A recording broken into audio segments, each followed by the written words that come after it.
All right, welcome back everyone. Dr. Ben, not a real doctor here. Today's video is inspired by the CrossFit Get-Up and a conversation I had with someone, well, some time ago now. The conversation went a little bit like this. Basically, he accused me of being irresponsible for teaching people the CrossFit Get-Up because if I did the force vector model on paper, I would see that it puts undue stress on the hips and it would lead to people having to have hip replacements. He said this because he worked with some of the foremost joint replacement doctors in the world and that they agreed with him that the CrossFit Get-Up was a stupid thing to do. I'm not saying his point is invalid, but I'm saying that I think if you do a little digging, you will find that the people who are getting hip replacements are not getting hip replacements from doing too many CrossFit Get-Ups. Now, if you're not familiar with the CrossFit Get-Up, it looks a little something like this. Now, if you're familiar with most joint problems, joint replacements, things like that, they generally occur for one of two reasons. First, acute injuries. In the case of a hip replacement, we're talking like major trauma, car accident, huge falls, things like that lead to a hip replacement. The other reason you end up getting a hip replacement is chronic misuse or disuse. That means not using your hips properly or sitting on your ass too much, basically. And if you're familiar with the work of Katie Bowman, you'll understand that the human body is not what we think it is, right? It is not this big solid object that we see as our bodies. What it is a collection of cells. And if osteoporosis were a systemic problem, we would see bone loss throughout the entire skeleton, but that's not what we see. We see localized bone loss, specifically in the region of the hips and in the spine. And the reason that we see this is because when we sit a lot, we're not loading those areas the way they're designed to be loaded so that they maintain their bone mass. So when you're talking a hip replacement on somebody who has, 50, 60, 70 years old, who spent a lot of time sitting, the reason that their hips have fallen apart is because they are not applying pressure loads to their hips to keep those joints safe and healthy. Now, one of the other things that science tends to really overlook is the fascial tissue connection. The fascia is like the saran wrap of the body. Everything is wrapped in fascia. And the reason science has overlooked it for so long is because it was inconvenient. You have to cut it away with a knife to see the muscles. So it was always kind of discounted. But if you look into the work of Tom Myers and anatomy trains, you'll find that what the fascia does is connect the whole body to every other part of the body. There are continuous streams of fascia that run from the bottom of your foot to basically just above your eyebrow, okay? That's, if I remember correctly, it's been a minute, that's your superficial back line, all right? These slings, these load slings, transfer force from one part of a body to another part of a body.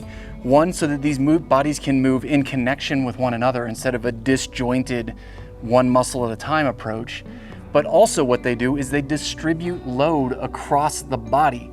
So when you are doing a movement, it's not only that one joint that is taking the load, it's distributed across these load slings across the body. It's one of the reasons we're able to move such staggering loads relative to our size, because these load slings, these anatomy trains, help distribute load and connect the body everywhere. Now, for example, there was a recent study done that connected being able to do the CrossFit Get-Up to living longer. If you look at the results, it doesn't literally mean that by doing more CrossFit Get-Ups that you'll live longer. What it means is having a higher level of mobility will keep you more active and keep you healthier, and as a consequence, you will live longer. It's a correlation study, not a causation study. Okay, great. Anatomy trains, the human body is individual cells. You have to stimulate individual cells, otherwise these problems would be systemic rather than local. Let's ask the real question. Can you hurt yourself doing CrossFit Get-Ups? Of course you can. You can hurt yourself doing any movement. Probably hundreds of thousands of people a year hurt themselves doing a bench press. It is the most dangerous exercise in the gym. People do it all the time. You don't hear doctors saying, stop doing bench presses, you're gonna need a shoulder replacement. But the reality is, you're more likely to need a shoulder replacement from bench presses than you are a hip replacement from cross-sit get-ups. You can hurt yourself doing any movement your body is not ready for. That's why it's important to not force movements. All right, if you don't have the mobility to do a cross-sit get-up and you force your way through it, yes, you could sprain your ankle, you could blow out your knee, you could hurt your hip.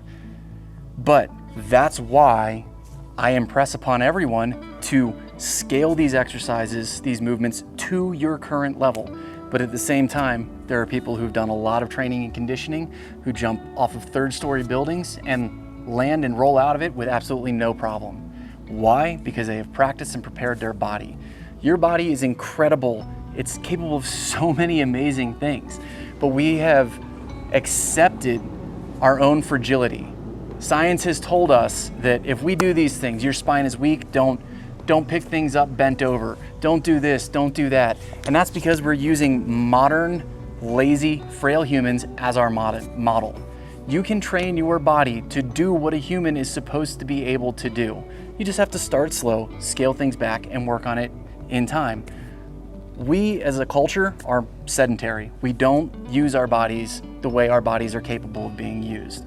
So, while I'm not saying go out and force these movements, I'm saying that your body is quite capable of them. If you would like to come at me and contest this, then please show me the long list of people who have had hip replacements from doing too many cross-sit get-ups. I personally have been hearing my whole life, keep doing this, you won't be able to do it forever. Wait until you're my age, wait until this, wait until that. I'm 40 years old now. I've been hit by a car. I've ridden 4 bulls. I did 2 months of Navy SEAL training, 6 motorcycle accidents, 10 years of swimming, 8 years of rock climbing. I have put my body through the ringer, and I am still able to move well and be healthy because I do this stuff and take care of myself and do the rehab. You can too. I'm not special. I am not special. You guys are capable of doing this. So, I know this video was a bit of a rant, but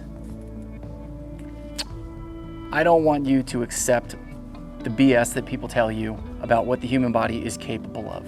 Take your time, be smart, apply yourself in a measured, incremental fashion, and you will be shocked at what you're capable of. And if you don't believe me, go out and check what MoveNat's doing. I'm a MoveNat certified trainer, but they train all over the world. They train people everywhere of all ages, all groups, every individuality. And all of them have incredible results from moving like a human being. Anyway, that's all I've got for you today. Thank you for listening. If you like this, smash that thumbs up. Do you want to continue this conversation? Hit me up in the comments down below. I'm always happy to have a rational conversation. If you just want to yell at me, I don't really care. If you know somebody who could benefit from this, share the video with your friends. If you haven't already subscribed, please consider subscribing. And until next time, keep your life in motion.